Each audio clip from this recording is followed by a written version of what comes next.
guys, welcome to my channel. Today's video is a haul video. It's a perfume video. So I have 6 perfumes, 3 affordable niche perfumes, 1 designer scent, and 2 Zara perfumes to show you guys.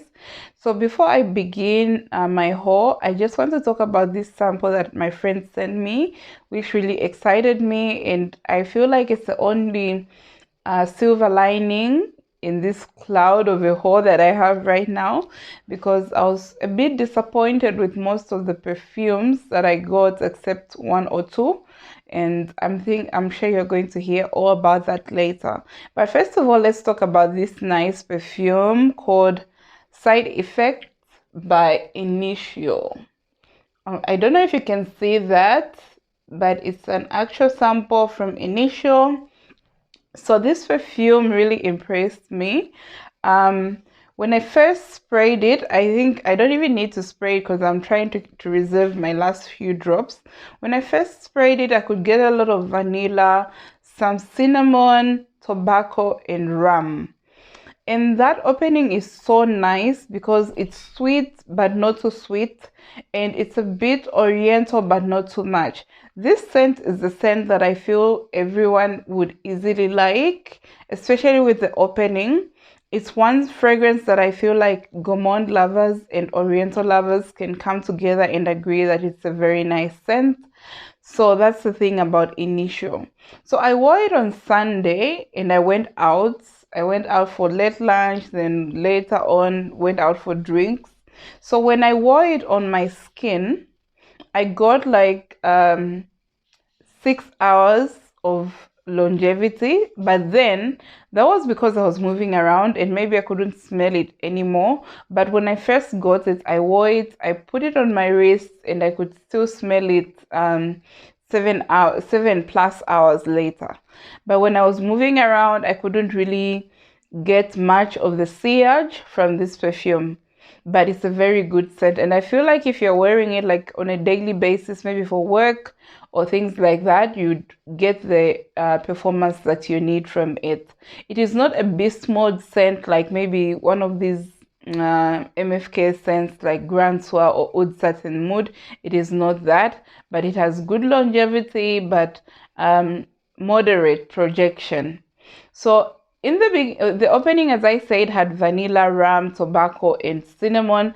But when it dried down, I could get what I could smell as oud.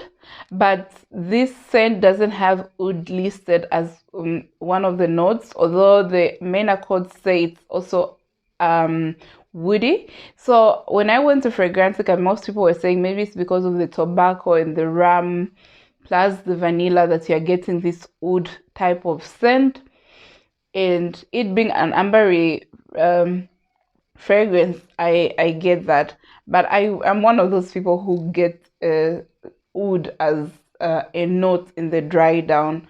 So the dry down reminded me of Grand Soir, which is also an amber fragrance, but Grand Soir projects a lot more, and this is more closer to the skin, and that is the only reason why I wouldn't buy this right now. It's a perfume that I like, but I wouldn't add it to my wish list until I buy Grand Soir, because I am all about longevity, not so much on projection, but longevity, which is okay with this one. I would wear this like a daily scent, but not a going out scent. So that's that about Side Effects by Initio. So now we can get into the haul. So this is the second time I'm filming this video. I was spraying all these scents on my skin, and now that I'm filming it for the second time, I'd rather just use these paper towels. So this is Cinema by YSL. I even removed the lid, the bottle. Oh my god, the bottle is very nice. So Cinema is a vanilla citrusy, yes, it's a vanilla citrusy floral scent. I don't get much of the citrus notes except in the opening, and then it dries down to be this very floral slightly sweet scent, and it has very good longevity. But Cinema is not a scent I would see a lady maybe in her early 20s wearing it. It's a very grown woman scent. I would say late 20s going up. It's not a safe blind buy as well. But because it's a discontinued scent, I don't know if it's really discontinued or not, because it's widely available and it's well loved. So I would say if you want to try to sample it, and if you can't, then you can buy it because it's easy to resell, because a lot of people love this scent. So it's a classic scent that I would say is an intermediate between vintage and modern day scents. So it's a perfume that you can wear all year round, except when it's very hot, because I think this can be a bit too much in the heat. But it's a good scent, but not a safe blind buy. Try it out first and then you can buy it. Do not blind buy. So that's YSL Cinema. The next scent that I'm going to talk about is an affordable niche scent. So I mentioned that I have affordable niche scents in this haul, and this is Vanille Fruité by Molineux. So this is a 30 ml bottle, and Vanille Fruité, maybe let me read out the notes for you. It has vanilla, it has caramel, it has white peach, and jasmine in the middle, as well as orchid and ylang ylang. Then in the base it has grapes, osmanthus, and citron. So let me just spray this. I wore these scents maybe once or twice each, but I couldn't wear them out because it's so hot, and these are all winter scents in my opinion. All of them except the initial, which I feel I can wear all year round because you know me. So Molineux has a fruity opening, a very fruity opening. It has a bit of pear and vanilla. The vanilla is quite strong, and the caramel. I don't get much of the florals. I've seen a lot of florals listed in the middle. I don't get much of the jasmine. Yeah, and it has grapes. So all in all, this is just an okay scent to me. It's not a scent I would advise anyone to just go out there and buy it. It's good for the price, but it's not a perfume that I would repurchase, in my opinion. I wouldn't. Yeah, test it out, and then if you like it, then you can buy it. Otherwise, there's really nothing that special about it. And when it dries down, it becomes mainly a vanilla caramel scent. So it's very vanilla dominant. And then the grapes as well. The grapes are soft, but they're there all through. So that's Vanille Fruité by Molineux. I like the bottle. So we move on to the next scent, which is a very popular Zara scent. It's become very popular on YouTube, and that is a sweet pastry in Paris. This is considered a dupe for Lyra, which is a niche scent. Okay, so this is a very, very sweet scent. Even from this nozzle, you can really get how sweet this scent is. So when it opens up, you get a bit of lemon in the top. The lemon is quite prominent, and then there's vanilla. Like the vanilla is just there. It's just there, and then it's just very sweet. I think it just has like 3 notes. Let me read the notes. It has lemon, sugarcane, and vanilla. So this gives me the vibe of like, I know it says a sweet pastry in Paris. Like, it's really just a sweet cookie or a very sweet lemon cake. It's one that I like, yes, but I don't like it as much as I really expected because of the hype. But I feel like I'm going to wear this a lot during winter. So that's Zara, a sweet pastry in Paris. The next perfume is also a Zara perfume. It's also from the same line. And this one I loved more than the Sweet Pastry in Paris. At first sniff, I liked this one more than a Sweet Pastry. So this one is very fruity. Like, it opens up very fruity. So this one has pear in the top, rice, and sandalwood in the base. It's fruity and I really liked it. I really like the opening. But then again it starts developing and then you get a bit of rice. The rice note I couldn't pick up the first time I sniffed this. But when my friend mentioned that it has rice, then I could get it just a bit. But what is very prominent to me are the lactonic notes. The lactonic notes in the middle are so strong. And then you have the woody notes. The woody notes, I wouldn't say exactly like, you know, the way sandalwood typically smells. Not exactly like just typical sandalwood. It smells woody and then very lactonic. That I didn't really enjoy. I didn't enjoy the combination of woody notes and lactonic notes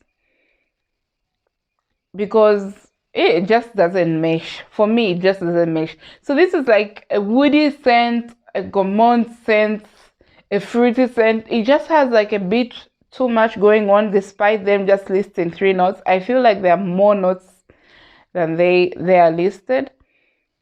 So that's this one, a mochi atelier in Tokyo. It's supposed to smell like a rice pudding. Yes, there's the lactonic notes and everything, but the woody notes just mess it up for me. So it's something I am going to wear a bit more in winter. Then I'll see how I feel about that one. So we move on to the other niche scents that I have. I have 2 from the same brand. I don't know how you pronounce this, but I think it is pronounced as Chabot. Please, if you know how this is pronounced, let me know in the comments. So this Chabot, this is late the biscuit. Oh yeah, this has a linear scent. Like from the top to the dry down, it just smells the same. And you would think it has vanilla, it has caramel, it has biscuits. This literally smells like a biscuit. But not a very sweet biscuit. Despite it having vanilla, also having caramel, it doesn't smell sweet to me. It just smells like a biscuit, those biscuits that have a bit of flour topped up on top and then baked. Like even when you touch them, you can still touch a bit of baked flour. That's the vibe I get from this. It's not really my favorite, and because the vanilla is not very amplified in this, I feel like I need to layer this with a vanilla mist or a vanilla scent to give it a bit of sweetness, because it's just a bit too plain. It's like a biscuit, a plain biscuit to me. So that's light the biscuit, and this made me question these scents made me, these 2 as well as this one made me really question if I really like gourmand scents, Like I like sweet scents, but I like my sweet scents mixed in with something, like the way the cinema has a bit of florals, or a bit of like the vanille fruité has a bit of fruits. I don't really like overall gourmand scents. That's me. So the next scent is also from this same brand, and it's called Light de Vanille. So this one has vanilla as the predominant note. The other one apparently has biscuit as the predominant note. Oh, and this scent lasts well. The Zara ones, and these, I think you can get like 5 to 7 hours performance from them. So this has a lot of vanilla, a bit of caramel, but overall I get a lot of vanilla.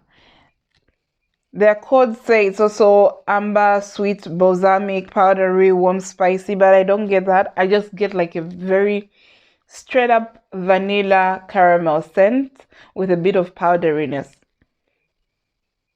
So that's this one, Chobaude's Light de Vanille. So overall, guys, I won't lie to you, I was a bit disappointed and it's been a bit difficult for me to film this video. I'm not giving up on this scents. I'll still wear them in winter, but I don't think I will repurchase any of them. I might repurchase Cinema, but even that is almost a discontinued scent. So it's something I'll wear, but not wear to use up. I'll be enjoying it as I wear it. None of these guys are safe blind buys. Hear it from me, and I will tell you when I'm obsessed with something and when something is just something you can do without. All these scents I feel are things that you can do without, unless you're like a really gourmand lover. And even then, if you're a gourmand lover, I would recommend a Sweet Pastry in Paris, maybe even a Mochi Atelier in Tokyo. But the other ones, I'm just seeing them as single note scents, despite them having a lot of notes listed. So that's it for my small haul. I have one more coming up, but yeah, we'll see. So far, this haul is not my very favorite one. So thank you for watching. I'll see you in the next video.